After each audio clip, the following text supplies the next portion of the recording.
The crown bit his skull like a trap. Cade didn't have time to scream. The iron ring clamped down, teeth sliding into the seams of his helmet, then into skin. Red fog washed across his visor. The dead monster lay at his boots, a cathedral of metal bones and black resin. Salvage law said the first to wear a relic owned it. He had one. He had also doomed himself. "Don't touch him," Captain Rusk barked over Combs. "Law's clear. He's bonded."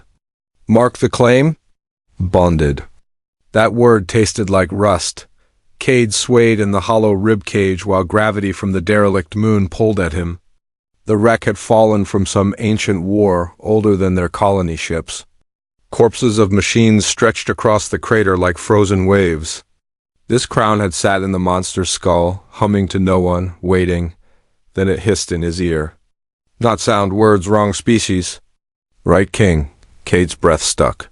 "Did you hear that?" he asked. His voice shivered inside the helmet. "Adrenaline," Rusk said. "Stay put. We'll bring the tether." Across the ice field, the crew dragged cables and beacons. Mara, Cade's sister, lifted a hand. She had fought him on this job. "Leave the relic," she'd said. "There's a reason the old laws warn about crowns." He hadn't listened. That ate at him. Salvage paid it. The monster's mouth gaped beside him, a tunnel full of shattered blades. Its armor was welded art, iron grown like vines. The crown pulsed.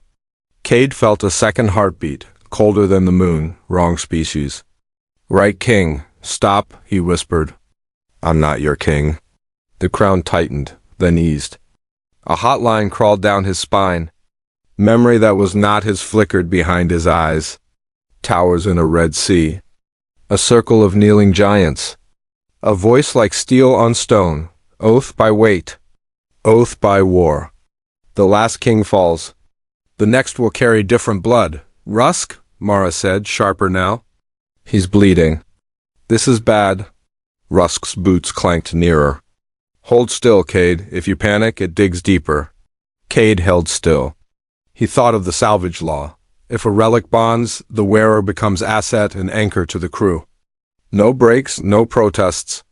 Your will and body pledged until debt turns to dust. He had traded chains for a crown. The crown laughed in his nerves. "Not cruel, curious, why me?" He asked it. "Because you are hungry," the voice said. "Because hunger rules." Rusk's gauntlet seized Cade's shoulder. Cold metal on metal. "You did good," the captain said. "We haul this corpse, we all eat. You'll be fine." Cade couldn't see Rusk's eyes through the visor. He heard the smile anyway. Something in him recoiled.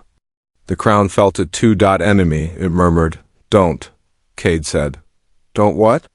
Rusk asked. The ground shook across the crater. The iron bones trembled, knocking frost into sharp glitter. Crevices lit with faint blue. The crew went silent. Every light turned toward the monster's chest, where a nest of cables coiled like roots cables that began to move. "Back!" Mara shouted. It wasn't the corpse waking. It was the graveyard answering. Hundreds of buried shapes rolled under the ice. A tide of metal backs. Cade's helmet pinged as radar lost count. The crown sang, and with each note, something old stirred. Wrong species. "Right, King." Cade's fear slid into a different shape. He felt lines in the air, like strings stretched from his thoughts to the moving hulks. If he plucked them, they would hear him. It wasn't language. It was gravity for minds. "Stand down," he said before he could stop himself. The tremor paused. "Just a breath," Rusk cursed. "What did you do?" "I don't know," Cade said. But he did. The crown had given him a door. He had opened it. Mara moved to his side, visor touching his. "Cade, listen, the legends. The Iron Kings didn't rule the monsters. The monsters ruled them. The crown makes you think you lead." "Wrong species," the crown whispered. "She is right." "Right, King. Then who was the wrong species?" Cade asked. The ground answered. A cracked hull split open behind them. Inside lay a fossil of a human skull, fused to a shattered crown that looked like his. Not alien human teeth clenched around wires.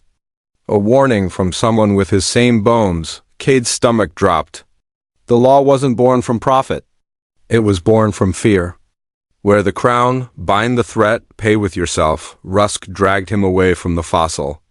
Ignore the junk. We control the claim. By law, your will is crew property. Crown obeys the team. You obey me. Cade, Mara said, steady but soft. Take it off. I can't, Cade said.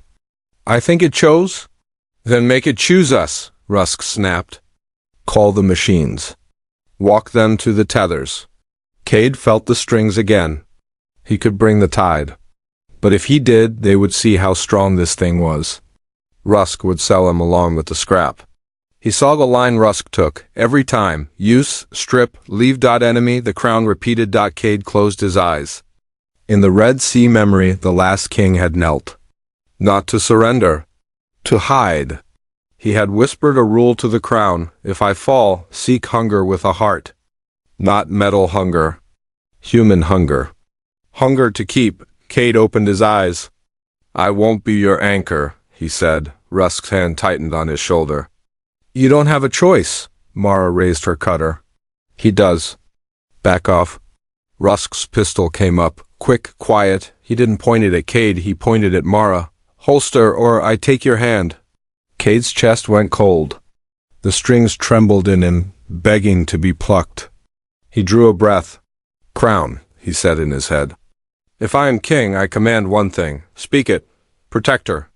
The crater roared. Metal backs burst from the ice like whales. Blades unfurled. One shadow fell between Mara and Rusk. The pistol flew from his hand, clattering across bones. Crew scattered, screaming, as towers of iron rose and ringed the rib cage. Rusk stared at Cade.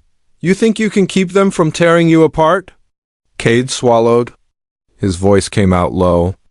Maybe they tear you first. Mara touched his arm. What did you tell it? Nothing, Cade said. He met her eyes through glass. Everything. The crown warmed. You are not wrong species. You are wrong empire. He looked at the fossil again. The human skull with the broken crown. Not a king. A warning. The salvage law wasn't ancient wisdom. It was a cage built by losers of a war, to force the next fool to kneel. Cade straightened. We're not hauling this, he said. We're leaving. Rusk laughed, a hard tin sound. You aren't leaving anything. You're my claim. Crew asset. The law is clear. The law is a lie, Cade said. Something huge moved in the dark beyond the ring of machines. Not metal. Something cloaked. Watching. The crown hissed in his bones, words like steam on ice. Right king. Wrong throne. The true court is coming. Cade's heart slammed. He felt eyes crawl over him, measuring. The machines shifted, uneasy. Mara's hand found his. Cade? He forced a smile that was not brave. I think the old king didn't die, he whispered. I think he stepped off the map. The dark shape leaned closer, and a mouth opened where no mouth should be. Then kneel. Little king, it said, ancient and amused. If you want your sister to live. Cade clasped Mara's hand and bent his head only to gather his weight on his toes. He didn't kneel. Come take it. He said, the crater lights died. Want the next move? Follow now, so you're here when the crown makes its choice.